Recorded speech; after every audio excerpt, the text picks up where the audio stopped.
Si tu galères à progresser au piano, si tu as l'impression de stagner malgré des heures de travail, alors peut-être que ce n'est pas de ta faute. Peut-être qu'on t'a simplement appris avec une méthode qui ne fonctionne pas. Aujourd'hui, on va voir les pires méthodes pour apprendre le piano et surtout pourquoi elles te font perdre du temps et de l'argent. Et attention, certaines sont tellement ancrées dans nos habitudes qu'on ne se rend même plus compte qu'elles nous bloquent. Spoiler alerte, la pire méthode est celle que 90% des gens utilisent. Apprendre le piano, c'est un peu comme apprendre une langue. Si tu passes ton temps à apprendre par cœur sans jamais parler, tu ne sauras jamais parler couramment.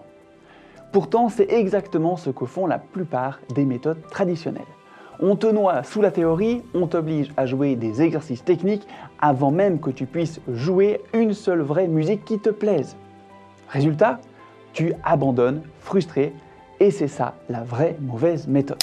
Ce top 5 est basé sur mes recherches en pédagogie, mon expérience en tant qu'élève amateur en cours privé, puis au conservatoire, puis en études professionnelles, les échanges avec les élèves de toutes les écoles et conservatoires où j'ai enseigné, ainsi que les retours des plus de 6000 personnes qui sont passées par mon école Impromusique à ce jour. J'ai découvert et j'ai compris beaucoup de choses que je voulais te transmettre absolument dans cette vidéo. C'est parti pour le top 5 des pires méthodes en partant de la moins pire à la plus pire, comme on pourrait dire. À la 5e place, les tutos YouTube et les applications suivies comme un robot. C'est comme apprendre à lire une phrase en chinois sans comprendre un seul mot. Pourquoi c'est une mauvaise méthode? Tu deviens dépendant des vidéos, incapable de rejouer un morceau seul. Tu ne comprends rien à ce que tu joues, donc tu repars de zéro à chaque morceau. Ça peut être fun au début, car c'est pensé pour te rendre addict, mais ça devient très frustrant sur le long terme. La bonne approche, au contraire, c'est de comprendre ce que tu joues et utiliser les accords pour improviser et créer tes propres interprétations. Tu pourras ensuite utiliser ce genre de tuto pour enrichir ton jeu. À la 4e place, les cours classiques ultra rigides. Comme certains conservatoires, c'est un prof old school ou des méthodes papier vieillottes. Faire 2 ans de solfège avant de jouer une note, sérieusement, est-ce que ça donne envie? Pourquoi c'est une mauvaise méthode? On t'apprend la musique comme si tu étais un futur concertiste, sauf que 99% des pianistes veulent juste jouer pour leur plaisir. Beaucoup de cours traditionnels tuent la motivation en mettant la théorie avant la pratique.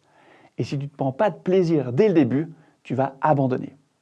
La bonne approche, c'est de jouer dès le début et d'apprendre la théorie au fur et à mesure, et non l'inverse. Pour moi, la musique, elle est déjà chez nos élèves et chez chacun d'entre nous. Notre rôle est de les aider à l'exprimer et à la structurer. C'est ce que j'adore dans la pédagogie d'Alcroze, dont je suis diplômé d'ailleurs. À la 3e place, apprendre par cœur sans comprendre.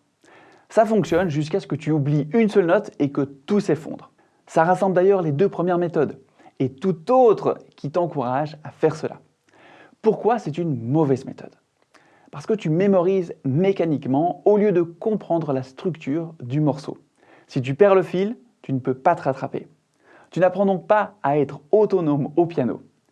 La bonne approche serait d'apprendre les accords et la structure harmonique pour reconstruire un morceau facilement et à ton niveau technique. Passons à la 2e place. Chercher la méthode miracle au lieu de pratiquer. J'entends souvent « j'ai testé 10 méthodes, mais je n'ai jamais vraiment joué ».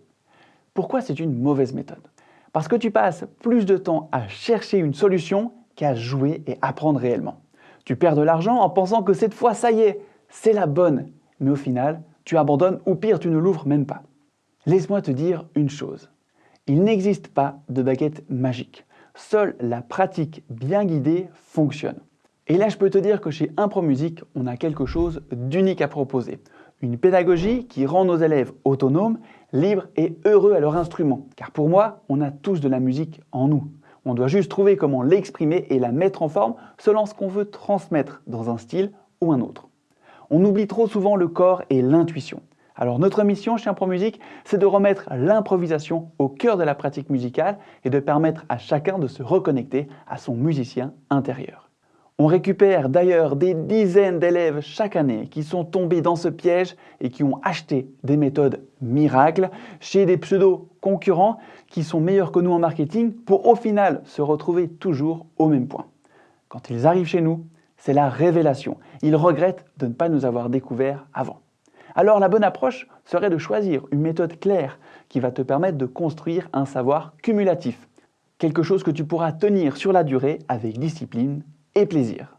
Et enfin, passons à la numéro 1, la pire des pires méthodes. Eh bien, c'est tout simplement celle que tu vas abandonner et qui va te dégoûter. Peu importe la méthode, si tu laisses tomber, elle ne sert à rien. Pourquoi c'est le pire du pire? Parce que le vrai problème, ce n'est pas la partition, les tutos YouTube Synthesia, l'application ou le professeur. C'est l'ennui et le manque de résultats visibles. Quand on n'a pas de plaisir, on ne progresse pas. Quand on n'a pas de structure claire, on tourne en rond. La solution, c'est une approche qui te fait jouer tout de suite et qui s'adapte à toi, qui te motive chaque jour. C'est exactement ce qu'on fait chez Impro Musique. Grâce à des coachs extraordinaires, un suivi personnalisé et une ambiance chaleureuse et bienveillante avec tous nos élèves. Apprendre le piano, c'est une aventure. Et comme toute aventure, il faut le bon guide. Dans notre école, on a construit une méthode qui met le jeu avant la théorie, qui s'adapte à toi et qui te permet d'apprendre avec plaisir tout en progressant efficacement et en accumulant un vrai savoir. Si tu veux découvrir comment ça marche, j'ai préparé une vidéo complète et gratuite où je t'explique tout de A à Z. Clique sur le lien juste ici ou en description pour la découvrir tout de suite. Allez, j'espère que cette vidéo t'a aidé à éviter de tomber dans plein de pièges qu'on rencontre tous un jour ou l'autre et je te souhaite tout de bon, bien du plaisir au piano. Je m'en réjouis de te retrouver dans notre vidéo qui t'explique comment tu peux réussir à jouer comme tu en rêves. À très vite, prends soin de toi, c'était Norton, ciao.